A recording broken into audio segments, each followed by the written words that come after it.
Hey everyone, today I'm going to be referencing an article. This one's out of the Post Millennial. It was a submission by David M. Haskell. He's a PPC candidate for Cambridge, Ontario. An excellent gentleman, an excellent spokesman, and an excellent representative of the PPC, I'll add. He's a university professor who too is concerned about the direction that this country is heading. And because he is a professor, he sees and hears the kind of things that are being taught to the students these days that has nothing to do in particular with education and a whole lot to do with indoctrination. It's an unfortunate thing, folks, but today you have a lot of leftist ideologues who are dominant throughout the education system in this country. And they're failing your children tremendously. But in addition to that, like I say, that's just dealing with the education institutions in this country. But all other areas where people seek knowledge or information, such as the media or the political class in this country, well, they're greatly failing the Canadian people as well. And in this particular article, we're talking about that blind spot that the media definitely has for the People's Party of Canada under the leadership of Maxime Bernier. And that I definitely agree with. And actually, before I go into this article, I actually wanted to point out another situation where we had our own little Ron Paul moment here in Canada. This is a crazy thing, folks. The media, it's almost like they're using the exact same playbook as their media counterparts down in the U.S. in terms of how they're going to cover the rise of the People's Party of Canada or the popularity of Maxime Bernier. Now, this particular article that they were talking about is all about the fact that NDP, under the leadership of Jagmeet Singh, is doing really poorly as far as the nomination process so far. Well, they got, out of the 338 ridings, I believe they have, just checking real quick here, 163 vacancies still. So a lot of the seats haven't even been filled by the NDP. Yet, like I said, if you go down to the bottom of the article where they were saying what the rest of the parties had, I'm just going to do that now. This is how the CBC laid it out. And obviously they were going by, whoever has the highest to the lowest. But, like I say, wait till you hear this. Most of the other parties are nearing the end of the nomination processes. As of Thursday, the Conservatives' website listed 325 candidates ready to campaign, while the Liberals have 265 candidates. The Greens have chosen 257 candidates so far, while the People's Party of Canada has nominated more than 300 candidates. So they put the People's Party of Canada, which has 300 candidates already nominated, below the Liberals and the Greens, which have 265 and 257 respectively, right? So a little bit of a math problem there. I guess the contributor to this CBC article got a little bit of a problem with math. 300 is a whole lot higher than 265 or 257. So once again, this is just one more classic example, and I'll place a link to this in the description of the video below as well. But this is just one more further piece of evidence to show, yes, the media genuinely has a blind spot for the People's Party of Canada. And what it is they just don't want anyone to challenge the status quo. And why? Because a lot of the establishment media in this country rely on the status quo to sustain themselves economically. That's the truth of the matter, folks. But anyways, back to the article, like I say, coming out of the Post Millennial, submitted by David M. Haskell, PPC candidate for Cambridge, Ontario, with the headline, "The Media Blind Spot for the People's Party of Canada." A decade ago, I was researching media bias in Canada. My studies aligned with others that showed many national journalists purposely promote ideas and people on the left while slanting their coverage against those on the right. Now, 10 years later, I've moved from researching the issue to experiencing it firsthand. On leave from my job as a professor, I'm running as a candidate for the People's Party of Canada. Recent events have made it clear that some in the left-leaning national media don't like my kind. Before I describe those recent events, it's necessary that I give a short description of the PPC. We're the fastest growing political party in the history of Canada.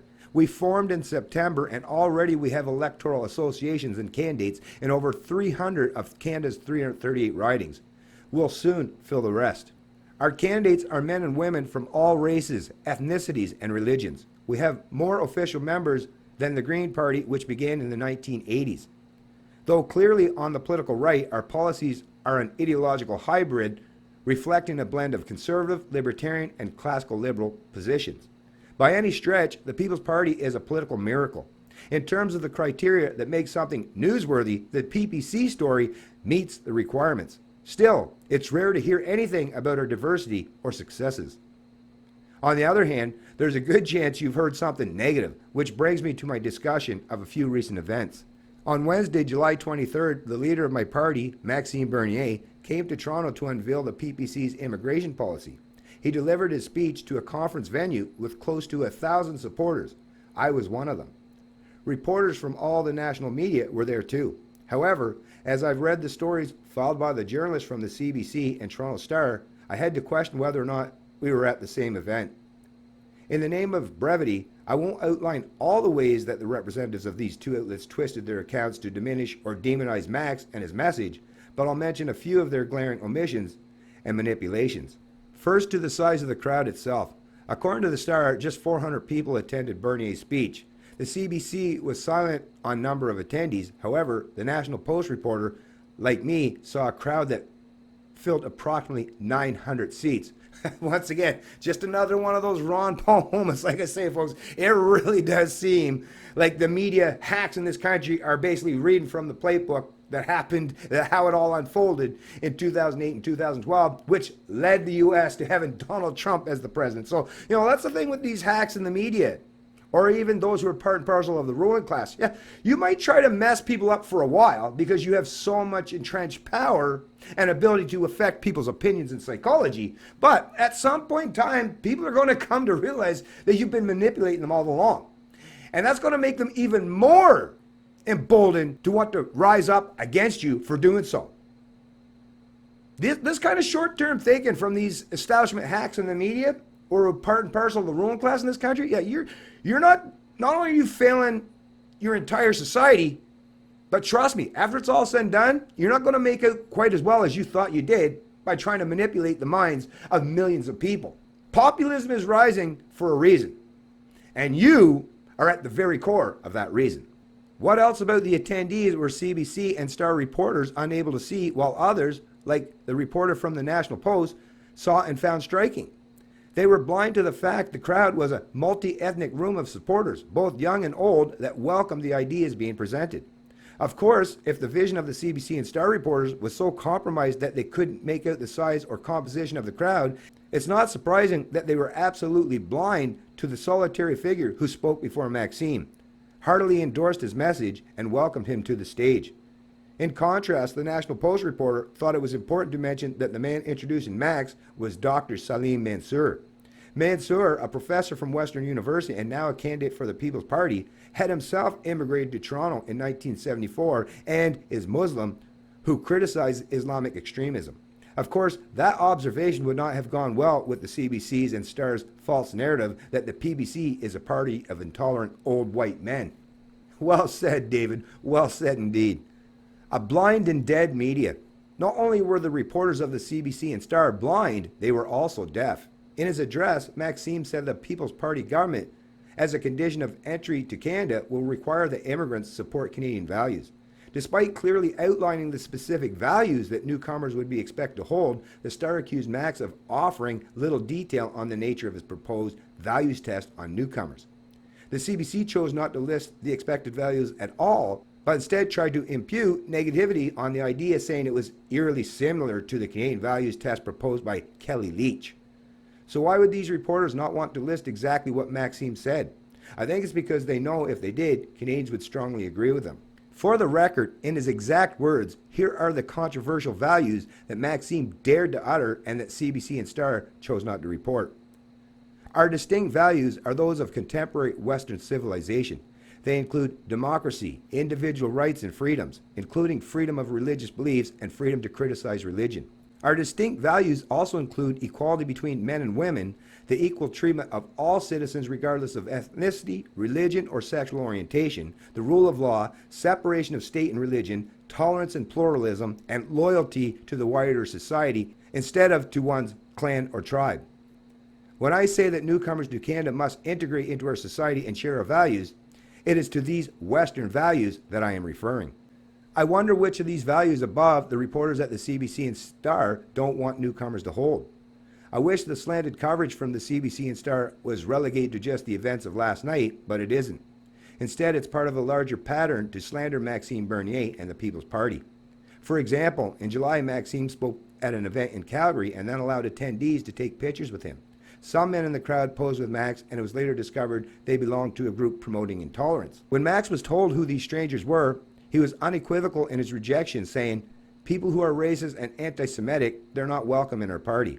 Appealing to common sense, he also noted the PPC doesn't do background checks on event attendees at public events, and those who want a photo get one. But in the eyes of the Toronto Star and CBC, this chance meeting was national news. And in their coverage, their intent to create guilt by association was clear. Now let's compare the reaction of those key media players. In early July, my PPC Riding Association in Cambridge, Ontario, and another just down the road in Guelph booked venues to host separate events, one after another. Locals could come meet our party leader, Max. He was in Southern Ontario for the day, so this was a unique opportunity. Interest was high. Our events sold out. And then the intimidation began. A group of protesters out of Guelph and Hamilton, describing themselves as anti-capitalist and anti-imperialist militants, demanded that Max not be allowed to speak. They told the manager of the venue in Guelph that if Max was present, they'd be showing up too, and according to their posters and social media messages, once on site, their goal was to smash fascists, or more correctly, anyone they had decided were fascists. The Guelph venue canceled. Then, fearing the mob's attention would turn to them, my Cambridge venue canceled. We scrambled and were able to find other venues, but we were forced to keep the location of both events a secret made known only to ticket holders. Let that sink in. Law-abiding citizens had their freedom of assembly spat upon, and the leader of a federal political party had his freedom of speech compromised by a group of far-left activists. Canadians had to meet in secret because of their political leanings. To me, that sounds like national news. But others thought, no. The local newspaper in Cambridge and Guelph reported on this travesty. They're owned by the Toronto Star and often share content. CBC has a bureau in our area that covers local news and feeds stories to headquarters. Oddly, nothing made its way up the chain. Maybe the staff at these national bureaus couldn't get to typing because they were too busy clapping. At least the local militants were honest about being against us. Well said, David, and thank you for your contribution to the post-millennium and helping to educate and inform the Canadian population in regards to what is happening out there on that media landscape and why the PPC or Maxime Bernier seems to have so much hatred and vitriol espoused or spewed towards him or the candidates or the supporters. Once again, we're all being treated like second-class citizens in this country for daring to challenge the status quo or the ruling establishment. And of course, the establishment media are part and parcel of that ruling establishment, which is why they're more than willing to misinform and misrepresent not just Maxime Bernier and the PPC, but all of his supporters and candidates, and all those across this country who may very well end up being supporters or ultimately voters for the PPC. That's the big deal, folks. That's what the leftists are trying to do. They're trying to paint Maxime and the PPC in such a negative light in the hopes that no one will dare show up to vote for them come this October. That's what it is all about at the end of the day. They don't want to have their positions of power or authority challenged in any way. I sure as heck hope the Canadian people don't allow them to get their way. I know I'm going to be doing my best to help promote, support, and spread the message of the kind of freedoms that Maxime and the PPC represents. I hope you'll help me do the same. It's Canadian Libertarian, and I love liberty.